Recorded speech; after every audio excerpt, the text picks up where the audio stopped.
எல்லாம் உட்கார்ந்து இப்ப அனலைஸ் பண்ணி பார்க்கும்போது அவரும் ஏதோ ஒரு பிரச்சாரத்தை தொடர்ச்சியா ஒரு 30 வருஷமா பண்ணிட்டு இருக்காரு அப்படின்றது கிளியரா தெரியுது. நாம தான் அந்த ஸ்கிரிப்ட படிக்காம தவறிட்டோமோ அப்படின்ற ஒரு கேள்வியும் எனக்குள்ள இருக்கிறது. அவர் அரசியல் வரணும் அப்படின்ற அந்த எண்ணம் அவருக்கு ரொம்ப முன்னாடியே அவர் அந்த கிளாரிட்டியோட இருந்திருக்காரோ, அவர் கிளாரிட்டியோட இருந்திருக்காரு. நம்ம பொலிட்டிக்கல் ரிப்போர்ட்டர்ஸ் வந்து வந்தா பாத்துக்கலாம் அப்படின்னு இருந்திருக்கோம். சோ அப்புறம் வந்ததுக்கு அப்புறம் தான் தெரியுது ஐயோ இவருக்கு எப்படி இவ்வளவு கூட்டம் வருது, என்ன பண்ணி வச்சிருக்காரு அப்படின்னு பார்க்கும்போது I think he has created that setup for himself. So அது நம்மளால இப்போ அவர் அதோட அவுட்கம் என்ன அப்படின்னு புரிஞ்சுக்க முடியுது. அவர் மேடையில் நின்று அவர் சேலஞ்ச் பண்றாரு இல்லையா, ஒவ்வொரு வீட்லயும் ஒரு விஜய் இருக்கா அப்படின்னு சேலஞ்ச் பண்ணும்போது அதை வந்து நம்மளால கவுண்டர் பண்ண முடியலையே, அதை நம்மளால மறுக்க முடியல. ஒருவேளை இருக்குமோ அப்படின்னு தான் திமுக யோசிக்குது. ஒருவேளை இருக்காங்களோ அப்படின்னு, நீ யாருக்குடா ஓட்டு போடுவேன் அப்படின்னு பசங்கிட்ட கேட்டா விசிலுக்கு தான் ஓட்டு போடுவேன் சொன்னா அவங்களுக்கே அப்பதான் தெரியுது.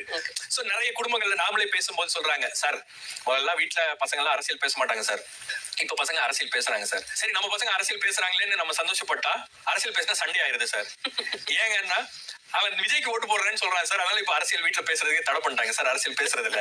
சரி அவன் தான் போய் ஓட்டு போடுவானா, அவங்க அம்மாவையும் கூட்டு போய் ஓட்டு போட வைக்குவேன் அப்படின்னு சொல்றான் சார், என்ன சேலஞ்ச் பண்றான் சார் அப்படின்றாங்க. சோ ரொம்ப ஒரு வித்தியாசமான ஒரு சூழல் அப்படின்றது உருவாகி இருக்கு அப்படின்னு பாக்குறேன்.